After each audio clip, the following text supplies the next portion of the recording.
Hello friends, ఎవరైతే 10థ్ తర్వాత ఇంటర్ పాస్ అయినా, డిప్లొమా పాస్ అయినా, డిగ్రీ అయినా, బీటెక్ అయినా మీరు ఎలాంటి క్వాలిఫికేషన్ చేసినా పర్మనెంట్‌గా గవర్నమెంట్ జాబ్ అయితే మనకి చేసుకోవడానికైతే చాలా మంచి అవకాశం అయితే రావడం జరిగింది. మనకి లేటెస్ట్‌గా మినిస్ట్రీ ఆఫ్ రైల్వేస్ నుంచి రైల్వే రిక్రూట్‌మెంట్ బోర్డ్ వాళ్ళైతే మనకి అండర్ గ్రాడ్యుయేట్ ఉద్యోగాలకైతే వీళ్ళు రిక్రూట్‌మెంట్ అనేది చేయడం జరుగుతుంది. అది కూడా 3445 వేకెన్సీస్ అయితే ఉండడం జరిగింది. మీకు సాలరీ కూడా ఇనీషియల్‌గానే స్టార్టింగ్ సాలరీ 40,000 వరకు రావడం జరుగుతుంది. సో, కేవలం ఇంటర్ పాస్ అయితే సరిపోతుంది. మీరైతే ఈ జాబ్స్‌కైతే అప్లై చేసుకోవచ్చు. సో, ఎవరైనా సరే అప్లై చేయొచ్చు. ఇంటర్ అయినా, డిప్లొమా అయినా, బీటెక్ అయినా, డిగ్రీ అయినా. ఎందుకంటే ఇవి మనకి అండర్ గ్రాడ్యుయేట్ ఉద్యోగాలన్నమాట. సో, ఎవరైతే గవర్నమెంట్ జాబ్‌లో చేద్దాం అనుకుంటున్నారో అది కూడా రైల్వే డిపార్ట్‌మెంట్‌లో. సో, వాళ్ళందరూ తప్పకుండా ఈ వీడియోని చివరిదాకా చూడండి. ఎక్కడ స్కిప్ చేయకుండా. అండ్ మీరు గనుక మన ఛానెల్‌ని ఫస్ట్ టైమ్ చూసినట్లయితే ఖచ్చితంగా సబ్స్క్రైబ్ చేసుకోండి. ఎందుకంటే ఇలాంటి అప్డేట్స్ అనేవి మన ఛానెల్‌లో అయితే రావడం జరుగుతాయి. సో, మన టెలిగ్రామ్ ఛానెల్‌లో కూడా అయితే కంపల్సరీ జాయిన్ అవ్వండి. ఎందుకంటే దాంట్లో ఇంకా మోర్ జాబ్ అప్డేట్స్ అయితే ఇవ్వడం జరుగుతాయి. దాని యొక్క లింక్ అనేది వీడియో డిస్క్రిప్షన్ అండ్ కామెంట్ బాక్స్‌లో ఉండడం జరుగుతుంది. మీరు అక్కడి నుంచి అయితే వెళ్లి జాయిన్ అవ్వచ్చు. So, let's get into the video. మనందరికీ అయితే గవర్నమెంట్ ఆఫ్ ఇండియా కింద పనిచేసే మినిస్ట్రీ ఆఫ్ రైల్వేస్ నుంచి రైల్వే రిక్రూట్మెంట్ బోర్డ్ వాళ్ళు అఫీషియల్‌గా మనకి అండర్ గ్రాడ్యుయేట్‌కి సంబంధించిన జాబ్ నోటిఫికేషన్ అయితే రిలీజ్ చేయడం జరిగింది. సో, మనకి ఇదివరకైతే గ్రాడ్యుయేట్ పోస్టులకైతే వీళ్ళు రిక్రూట్మెంట్ చేశారు. ఇదైతే మనకి అండర్ గ్రాడ్యుయేట్ పోస్టులనమాట. సో, ఎవరైనా సరే ఇంటర్ పాస్ అయితే సరిపోతుంది. డిప్లొమా చేసినా, లేకపోతే బీటెక్ చేసినా, డిగ్రీ చేసినా, ఎవరు ఏ క్వాలిఫికేషన్ చేసినా మీరైతే అప్లై చేసుకోవచ్చు. మనకైతే ఇవి పర్మనెంట్ గవర్నమెంట్ జాబ్స్ అన్నమాట. ఎలాంటి కాంట్రాక్ట్ జాబ్స్ అయితే కాదు. సో, మనకి నోటిఫికేషన్ అనేది లేటెస్ట్‌గా వచ్చింది కాబట్టి కంపల్సరీగా అయితే అప్లై చేసుకోండి. మనకి ఇది నోటిఫికేషన్ కిందకి స్క్రోల్ చేసినట్లయితే మనకి డీటెయిల్స్ అన్నీ అయితే ఉండడం జరుగుతాయి. ఇదే నోటిఫికేషన్‌లో. మీరిక్కడ చూసుకున్నట్లయితే ఇదైతే మనకి 20 సెప్టెంబర్ నాడైతే పబ్లికేషన్ అయితే అవడం జరిగింది వెబ్‌సైట్‌లో. అఫీషియల్ వెబ్‌సైట్‌లో. మనకి ఆన్‌లైన్ రిజిస్ట్రేషన్ వచ్చేసరికి 21 సెప్టెంబర్ నుంచి అయితే మీరు అప్లై చేసుకోవచ్చు. ఆల్రెడీ అప్లికేషన్ ప్రాసెస్ అనేది స్టార్ట్ అవ్వడం జరిగింది. సో, ఎవరైతే అప్లై చేయాలనుకుంటున్నారో వెంటనే అప్లై చేయండి. మనకి రిజిస్ట్రేషన్ వచ్చేసరికి 20 అక్టోబర్ దాకైతే మనకి లాస్ట్ డేట్ అన్నమాట. మీరు ఆ రోజునైతే మీరు ఆ రోజు లోపలైతే మీరు కంపల్సరీగా అయితే అప్లై చేయాలి. సో, ఈ ఛాన్స్ మాత్రం ఎవరు మిస్ చేసుకోవద్దు. మనకి ఫీ పేమెంట్ కూడా 21 అక్టోబర్ నుంచి 22 అక్టోబర్ దాకైతే మనకి క్లోజింగ్ డేట్ అన్నమాట. సో, ఈ లోపలైతే మీరు ఫీస్ కూడా అయితే పే చేసేసుకోండి. మీరు అప్లై చేసినప్పుడే ఫీ పేమెంట్‌కైతే లేట్ చేయొద్దు. మనకిక్కడ అంటే ఏ జాబ్స్‌కి చూస్తున్నారంటే అప్లై అనేది మనకి commercial come ticket clerk and accounts clerk cum typist, junior clerk cum typist, trains clerk అంటే టీసీ‌లకు కూడా అయితే మనకి జాబ్ నోటిఫికేషన్స్ అయితే ఇవ్వడం జరిగింది. మనకిది లేటెస్ట్‌గా ఆర్ఆర్‌బీ వాళ్ళు వీళ్ళ అఫీషియల్ వెబ్‌సైట్‌లో అయితే మనకి పెడతం జరిగింది. ఇక్కడ మనకి డీటెయిల్స్ చూసుకున్నట్లయితే commercial come ticket clerk and తర్వాత దీనికైతే 21,700 ఇది ఇనీషియల్ పే అన్నమాట. తర్వాత మనకి సెంట్రల్ గవర్నమెంట్‌కి సంబంధించి DA, HRA and central other allowances ఉంటాయి చూసారా? అవన్నీ కలుపుకున్న తర్వాత మీకు దాదాపు 40,000 దాకైతే మీకు సాలరీ అయితే రావడం జరుగుతుంది. మనకి ఏజ్ లిమిట్ చూసినట్లయితే 18 ఇయర్స్ నుంచి 30 ఇయర్స్ ఉన్నవాళ్ళు ఎవరైనా సరే అప్లై చేసుకోవచ్చు. ఈ 4 పోస్టులకి. సో, మనకిక్కడ అకౌంట్ కమ్ క్లర్క్ టైపిస్ట్ అంటే టైపిస్ట్ ఉద్యోగాలు కూడా అయితే ఉండడం జరిగింది. అంటే జూనియర్ క్లర్క్ కమ్ టైపిస్ట్ ఈ 2 second post and third post అయితే టైపింగ్ పోస్టులనమాట. తర్వాత ఫోర్త్‌ది ట్రైన్స్ క్లర్క్ అంటే టీసీ ఉద్యోగాలు కూడా అయితే మీకు ఉండడం జరిగింది. తర్వాత ఫస్ట్‌ది కమర్షియల్ కమ్ టికెట్ క్లర్క్ అంటే టికెటింగ్ ఉంటుంది చూసారా? సో, టికెట్‌కి ఇవ్వడం అలాంటివన్నమాట. సో, మనకి దీనికి సంబంధించి ఇన్‌స్ట్రక్షన్స్ కూడా అయితే ఈ నోటిఫికేషన్‌లో అయితే ఇవ్వడం జరిగింది. మీరైతే ఆన్‌లైన్‌లో అయితే అప్లై చేయాల్సి ఉంటుంది. ఆన్‌లైన్‌లో రిజిస్ట్రేషన్ చేసి అప్లికేషన్ అనేది ఆన్‌లైన్‌లో అయితే సబ్మిట్ చేయాల్సి ఉంటుంది. దానికి సంబంధించిన లింక్ కూడా అయితే వీడియో డిస్క్రిప్షన్ అండ్ కామెంట్ బాక్స్‌లో అయితే ఉండడం జరుగుతుంది. మీరు కంపల్సరీగా అక్కడికెళ్ళైతే అప్లై చేసుకోవచ్చు. సో, ఎవరైతే అప్లై చేయాలనుకుంటున్నారో ఆల్ మేల్ అండ్ ఫీమేల్స్ ఎవరైనా సరే అప్లై చేసుకోవచ్చు.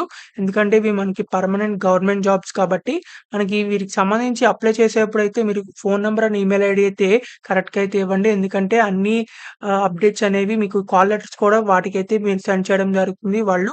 సో, అందుకని కంపల్సరీగా కరెక్ట్‌గా అయితే ఇవ్వండి. ఇక్కడ చూసుకున్నట్లయితే ఈ కాల్ లెటర్స్ కూడా అయితే మీకు ఆన్‌లైన్‌లో అయితే పంపించడం జరుగుతుంది. ఈమెయిల్ గాని, ఫోను నంబర్‌కి కూడా. సో, సో, ఎవరైతే అప్లై చేయాలనుకుంటున్నారో కంపల్సరీగా అప్లై చేయండి. మనకిక్కడ ఫ్రీగా అయితే మనకి స్లీపర్ క్లాస్‌లో రైల్వే టికెట్ కూడా అయితే మీకు ప్రొవైడ్ చేయడం జరుగుతుంది. అంటే మీరు ఒకవేళ ఎగ్జామినేషన్ సెంటర్‌కి వెళ్తానికి రైల్వే ట్రైన్స్ యూజ్ చేసినట్లయితే అంటే ఎస్సీ, ఎస్టీ క్యాండిడేట్స్ ఎవరైతే ఉన్నారో వాళ్ళకి మాత్రమే ఫ్రీగా స్లీపర్ క్లాస్ టికెట్ కూడా అయితే మీకు రావడం జరుగుతుంది. సో, ఈ ఛాన్స్‌ని మాత్రం ఎవరు మిస్ చేసుకోవద్దు. సో, కంపల్సరీగా అయితే అప్లై చేసుకోండి. మనకి 3445 వేకెన్సీస్ దాకైతే ఉండడం జరుగుతాయి. మీరు ఇండియన్ సిటిజన్ అయితే సరిపోతుంది. ఎవరైనా సరే అప్లై చేసుకోవచ్చు. మనకి ఏజ్ లిమిట్ చూసినట్లయితే 18 నుంచి 33 ఇయర్స్ ఉన్నవాళ్ళు ఎవరైనా సరే అప్లై చేయొచ్చు. మనకి ఏజ్ రిలాక్సేషన్స్ కూడా అయితే ఉండడం జరుగుతాయి. మీరు అవన్నీ చెక్ చేసుకొని అయితే అప్లై చేయొచ్చు. ఇక్కడ ఓబీసీ వాళ్ళకైతే 3 years and SC, ST 5 years and తర్వాత పీడబ్ల్యూడీ వాళ్ళకి 10 ఇయర్స్ అని చెప్పేసి అయితే ఇవ్వడం జరిగింది. సో, ఏజ్ రిలాక్సేషన్స్ కూడా ఉన్నాయి కాబట్టి కంపల్సరీగా అయితే అప్లై చేసుకోండి. మనకిక్కడ అప్లికేషన్ అంటే ఎగ్జామినేషన్ ఫీజ్ చూసుకున్నట్లయితే మీకు stage 1 examination and stage 2 examination అయితే 2 ఉంటాయన్నమాట. సో, ఈ 2 గనక మీరు పాస్ అయిపోయినట్లయితే మీకు డైరెక్ట్‌గా టైపింగ్ పోస్ట్‌లకైతే టైపింగ్ టెస్ట్ అయితే ఉండడం జరుగుతుంది. వేరే పోస్ట్‌లకైతే అక్కర్లేదు. టీసీ అండ్ క్లర్క్ పోస్ట్‌లకి. మనకిక్కడ మీరు ఫస్ట్ ఒకవేళ మీరు అప్లై చేసుకున్న తర్వాత ఫస్ట్ కంప్యూటర్ బేస్డ్ టెస్ట్ అంటే మనకి స్టేజ్ 1లో టెస్ట్ ఉంటుంది చూసారా? ఫస్ట్ టెస్ట్ అనేది మీరు గనుక దానికి ఫస్ట్ టెస్ట్‌కి మీరు ఎలా అంటే వెళ్లారనుకోండి, మీకు అప్లికేషన్ ఫీజ్‌లో అంటే 500 పే చేస్తారు కదా! దాంట్లో రూ. 400 అయితే మీకు రీఫండ్ అయితే వచ్చేయడం జరుగుతాయి.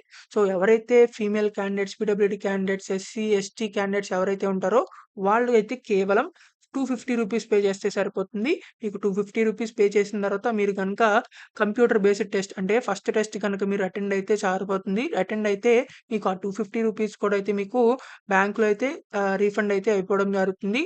అందుకని కంపల్సరీగా అయితే అప్లై చేసుకోండి. మనకి కేవలం ఎస్సీ, ఎస్టీ, ఫీమేల్ క్యాండిడేట్స్ తర్వాత పీడబ్ల్యూడీ క్యాండిడేట్స్ వీళ్ళెవ్వరికీ మనకి అప్లికేషన్ ఫీజ్ లేనట్టే అని చెప్పుకోవాలి. ఎందుకంటే మీకు రూ. 250 మీరైతే ఆన్‌లైన్‌లో పే చేస్తారు. మీరు ఫస్ట్ టెస్ట్ అటెండ్ అవ్వంగానే మీకు రీఫండ్ కూడా అయితే వచ్చేయడం జరుగుతుంది. సో, ఎవరైతే మిగిలిన క్యాండిడేట్స్ ఉన్నారో వాళ్ళైతే 500 పే చేస్తారు ఆన్‌లైన్‌లో. మీకు ఫస్ట్ టెస్ట్ అటెండ్ అవ్వంగానే రూ. 400 అయితే మీకు బ్యాంక్ అకౌంట్‌లో అయితే రీఫండ్ అయితే అయిపోవడం జరుగుతాయి. మనకిక్కడ మోడ్స్ ఆఫ్ పేమెంట్స్ కూడా అయితే మీరు ఆన్‌లైన్‌లో అయితే పే చేసేయొచ్చు. తర్వాత మీరు క్లోజింగ్ డేట్ లోపలైతే మీరు కంపల్సరీగా అయితే మీరు ఆన్‌లైన్‌లో అయితే పేమెంట్ అనేది చేయాల్సి ఉంటుంది. సో, కంపల్సరీగా అయితే పేమెంట్ చేసైతే మీరు అప్లికేషన్ ఫార్మ్‌ని ఫిలప్ చేయాల్సి ఉంటుంది. సో, మనకి నోటిఫికేషన్‌లో జనరల్ డీటెయిల్స్ అండ్ మిగతా డీటెయిల్స్ కూడా అయితే ఇవ్వడం జరిగింది. నోటిఫికేషన్ మొత్తం చదివైతే ఒకసారి ఆన్‌లైన్‌లో అయితే అప్లై చేయండి. సో, మీకింకా మనకిక్కడ రిక్రూట్‌మెంట్ ప్రాసెస్ చూసుకున్నట్లయితే first test and second test అయితే ఉండడం జరుగుతుంది. అంటే ఈ జాబ్స్‌కి 2 టెస్ట్‌లయితే ఉండడం జరుగుతాయి. మీరు ఫస్ట్ టెస్ట్‌లో ఎవరైతే క్వాలిఫై అయ్యారో వాళ్ళందరూ సెకండ్ టెస్ట్‌కైతే రాయడానికైతే ఛాన్స్ ఉంటుందనమాట. సో, సెకండ్ టెస్ట్‌లో ఇక్కడ మీరు చూసుకున్నట్లయితే ఫస్ట్ టెస్ట్‌లో మనకిక్కడ general awareness, mathematics, general intelligence అని చెప్పేసైతే మనకి 100 క్వెషన్స్ అయితే ఇవ్వడం జరుగుతుంది. మనకి ఇక్కడ నెగెటివ్ మార్కింగ్ గూడా అయితే ఇవ్వడం జరిగింది. 1/3 మార్క్ అనేది నెగెటివ్ మార్కింగ్ అనమాట. మీరు ఒక రాంగ్ ఆన్సర్ పెడితే 1/3 మార్క్స్ అయితే డిడక్ట్ అయితే అవ్వడం జరుగుతాయి. మనకిక్కడ సిలబస్ కూడా అయితే ఇవ్వడం జరిగింది. మ్యాథ్స్‌లో ఏం చదవాలి, జనరల్ ఇంటెలిజెన్స్‌లో ఏమొస్తాయి అని జెప్పేసి. సో, మీరైతే ఇదంతా చెక్ చేసుకోవచ్చు. తర్వాత స్టేజ్ 2లో కూడా అయితే మనకి 120 క్వెషన్స్ అయితే ఉండడం జరుగుతాయి. ఫస్ట్ స్టేజ్ కంప్యూటర్ బేస్డ్ టెస్ట్‌లో ఎవరైతే పాస్ అంటే క్వాలిఫై అయ్యారో వాళ్ళైతే సెకండ్ స్టేజ్ ఎగ్జామ్ గూడా అయితే మీరు రాయాల్సి ఉంటుంది. దాంట్లో కూడా మనకి mathematics, general intelligence, general awareness అని చెప్పి ఇవ్వడం జరిగింది. సో, ఎవరైతే స్టేజ్ 2 కూడా పర్ఫెక్ట్‌గా కంప్లీట్ చేశారో వాళ్ళకైతే మనకిక్కడ ఆహ్, accounts clerk cum typist, junior clerk cum typist ఎవరైతే ఈ టైపిస్ట్ జాబ్‌లకి అప్లై చేస్తున్నారో వాళ్ళకైతే ఈ 2 టెస్ట్‌లు అయిపోయిన తర్వాత మనకి స్కిల్ టెస్ట్ అంటే టైపింగ్ టెస్ట్ కూడా అయితే ఉండడం జరుగుతుంది. ఎవరైతే కమర్షియల్ కమ్ టికెట్ క్లర్క్ తర్వాత ట్రైన్స్ క్లర్క్ ఎవరైతే ఉంటారో వాళ్ళకి టైపింగ్ టెస్ట్ అయితే ఉండదనమాట. డైరెక్ట్‌గా ఈ 2 ఎగ్జామ్స్‌తో అయితే మిమ్మల్ని సెలెక్ట్ అనేది చేయడం జరుగుతుంది. సో, మనకిక్కడ హౌ టు అప్లై అని చెప్పేసైతే ప్రతి ఒక్క డీటెయిల్స్ అయితే నోటిఫికేషన్‌లో అయితే ఇవ్వడం జరిగింది. మీరైతే ముందలే అయితే స్కాన్ కాపీస్ అయితే పెట్టుకోండి. మీ దగ్గరున్న సర్టిఫికేట్స్ అని అలాంటివి ఏమైనా ఉంటాయి గదా! అప్‌లోడ్ చేయడానికి ఆధార్ కార్డ్ కాపీ అని జెప్పేసి, తర్వాత ఫోటో ఐడీ, సిగ్నేచర్ అని జెప్పేసి, సో, ఇవన్నీ అయితే ముందులే మీరు స్కాన్ జేసి పెట్టుకొని అప్లై చేసేవారు. ఆన్‌లైన్‌లో అప్లై చేసేప్పుడైతే ఈజీగా అయితే ఉండడం జరుగుతుంది. ఇక్కడ మనకి స్టెప్ బై స్టెప్ ప్రాసెస్ అయితే ఇవ్వడం జరిగింది. ఆన్‌లైన్‌లో ఎలా అప్లై చేయాలి? అండ్ ఏమేమి అప్లై చేయాలి అని జెప్పేసైతే రిజిస్ట్రేషన్ ప్రాసెస్ ఏంటి? డీటెయిల్స్ ఏమేమి అప్‌లోడ్ చేయాలి? Name, date of birth, mother name, father name, Aadhaar card ఇలా అని చెప్పేసి, తర్వాత మనకి ఇక్కడ స్టెప్ బై స్టెప్ ఉంది కాబట్టి కంపల్సరీగా ఇది క్లియర్ కట్‌గా చదివి అయితే మీరు అప్లై అనేది చేయండి. ఇక్కడ మనకి ఒకవేళ గనుక మీరు ఆన్‌లైన్‌లో అప్లికేషన్ చేసేటప్పుడు మనకిక్కడ ఒక సెట్టింగ్ అయితే అడగడం జరుగుతుంది. అంటే మీకు అదే మీరు అప్లై చేసే అంటే ఎవరైతే పేమెంట్ చేస్తారో, సో, ఆ పేమెంట్ చేసే బ్యాంక్‌లోకే మీరు రీఫండ్ కావాలా? లేకపోతే వేరే బ్యాంక్‌లోకి రీఫండ్ కావాలా? అని చెప్పేసైతే అడగడం జరుగుతుంది. మీరు ఆహ్, సొంత అకౌంట్ నుంచి అయితే మీకు పేమెంట్ చేస్తున్నట్లయితే మీకు అదే ఆహ్, సెట్టింగ్ అనేది పెట్టుకోండి. లేనట్లయితే వేరే ఎవరన్నా సెట్ చేస్తా అంటే వేరే ఎవరన్నా మీకు అప్లై చేస్తుంటే గనక మీ బ్యాంక్ అకౌంట్ డీటెయిల్స్ అయితే ఇవ్వాల్సుంటుంది. అక్కడ ఆప్షన్ బట్టి అయితే మిమ్మల్ని అడగడం జరుగుతుంది. సో, ఇదైతే చూసి మీరైతే ఆహ్, బ్యాంక్ డీటెయిల్స్ అయితే ఇవ్వండి. సో, తర్వాత ఎడ్యుకేషనల్ క్వాలిఫికేషన్స్ ఎవరైనా సరే అప్లై చేసుకోవచ్చు. 12థ్ తర్వాత మీరు 12థ్ పాస్ అయినా అంటే ఇంటర్ పాస్ అయినా, డిప్లొమా పాస్ అయినా, డిగ్రీ పాస్ అయినా, లేకపోతే బీటెక్ చేసినా, మీరు ఏ క్వాలిఫికేషన్ చేసినా మీరైతే అప్లై చేసుకోవచ్చు. గ్రాడ్యుయేట్ పోస్టులనమాట ఇవి. సో, మనకిక్కడ ఫోటోగ్రఫీ అండ్ సిగ్నేచర్ కూడా అయితే అప్‌లోడ్ చేయాలి. దీన్ని కూడా అయితే మీరు స్కాన్ చేసైతే అప్‌లోడ్ చేయాల్సుంటుంది. సో, దీనికి సంబంధించిన స్పెసిఫికేషన్స్ ఎలా ఉండాలి, సిగ్నేచర్‌కి సంబంధించి అవి కూడా అయితే ఇవ్వడం జరిగింది. మీరైతే మోడిఫికేషన్ ఆఫ్ అప్లికేషన్ అంటే మీరేదైనా తప్పులు పెట్టినా సరే మీరు తర్వాత మోడిఫికేషన్ అనేది చేసుకోవచ్చు. దానికి కూడా అయితే మనకొక డేట్ అయితే ఉండడం జరుగుతుంది. కానీ దానికైతే రూ. 250 అయితే మీరు పే అనేది చేయాల్సుంటుంది. మీరు ఒకవేళ మోడిఫై చేయాలంటే. సో, ఇది మాత్రం చూసైతే అప్లై చేయండి. కరెక్ట్‌గా అయితే అప్లై చేయండి. సో, ఇన్‌వాలిడ్ అప్లికేషన్స్ క్లియర్ కట్‌గా అయితే మంచిగా అయితే అప్లై చేయండి. ఇన్‌వాలిడ్‌గా అయితే అప్లై చేయొద్దు. సో, ఒకవేళ తప్పుగా చేస్తే గనుక మిమ్మల్ని రిజెక్ట్ అనేది చేయడం జరుగుతుంది. హాల్ టికెట్ అంటే కాల్ లెటర్స్ కూడా అయితే మీకు ఈమెయిల్ ద్వారా, ఎస్ఎంఎస్ ద్వారా అయితే పంపడం జరుగుతుంది. సో, మీరైతే ఈమెయిల్ లెటర్స్ తర్వాత ఎస్ఎంఎస్‌లు కూడా అయితే మీరు చెక్ చేసుకుంటా ఉండండి. తర్వాత మీ ఒరిజినల్ డాక్యుమెంట్స్ కూడా అయితే వెరిఫై చేయడం జరుగుతుంది. మీకు టైపింగ్ టెస్ట్ అయిపోయిన తర్వాత ఎవరైతే ఆహ్, పాస్ అయ్యారో టైపింగ్ టెస్ట్‌లో వాళ్ళకైతే టైపిస్ట్‌గా అయితే మీకు డాక్యుమెంట్ వెరిఫికేషన్ కూడా అయితే ఉండడం జరుగుతుంది. తర్వాత టీసీ ఉద్యోగాలకి, తర్వాత కమర్షియల్ క్లర్క్ ఉద్యోగాలకి కూడా అయితే మనకి డాక్యుమెంట్ వెరిఫికేషన్ అయితే ఉండడం జరుగుతుంది. వాళ్ళకి టైపింగ్ టెస్ట్ అయితే ఉండదనమాట. మనకిక్కడ ప్రతి ఒక్క డీటెయిల్స్ అయితే ఈ నోటిఫికేషన్‌లో ఇచ్చారు. ఇక్కడ మీరు చూసుకున్నట్లయితే ప్రతి ఒక్క ఆర్ఆర్‌బీ యొక్క ఆహ్, లింక్ అయితే మనకిక్కడ ఇవ్వడం జరిగింది. మన సికింద్రాబాద్ దాని లింక్ కూడా అయితే ఉండడం జరిగింది జోన్స్ వైస్‌గా. సో, మనకిక్కడ వార్నింగ్స్ అని జెప్పేసి ఇంకా సర్టిఫికేట్స్ ఎలాంటివి అప్‌లోడ్ చేయాలని జెప్పి కూడా అయితే ఇవ్వడం జరిగింది. ఇక్కడ మనకి జోన్‌ల వైస్‌గా అయితే వేకెన్సీస్ కూడా అయితే మనకి వీళ్ళు ప్రొవైడ్ చేయడం జరుగుతుంది. మీరు కిందకి బాగా స్క్రోల్ చేసినట్లయితే మనకి పీడీఎఫ్ లాస్ట్‌లో అయితే ఉండడం జరుగుతుంది. సో, మీరిక్కడ చూసుకున్నట్లయితే ఆర్ఆర్‌బీ అని చెప్పేసైతే మనకిక్కడ ప్రతి ఒక్క జోన్‌లో ఉండే వేకెన్సీస్ అయితే మనకి వీళ్ళు ఇలా పీడీఎఫ్‌లో అయితే మనకి ప్రొవైడ్ చేయడం జరిగింది. ఇక్కడ మీరు చూసుకున్నట్లయితే మన సికింద్రాబాద్ ఆర్ఆర్‌బీ అంటే ఆర్ఆర్‌బీ సికింద్రాబాద్ జోన్‌లో కూడా అయితే మనకి వేకెన్సీస్ అయితే ఉండడం జరిగింది.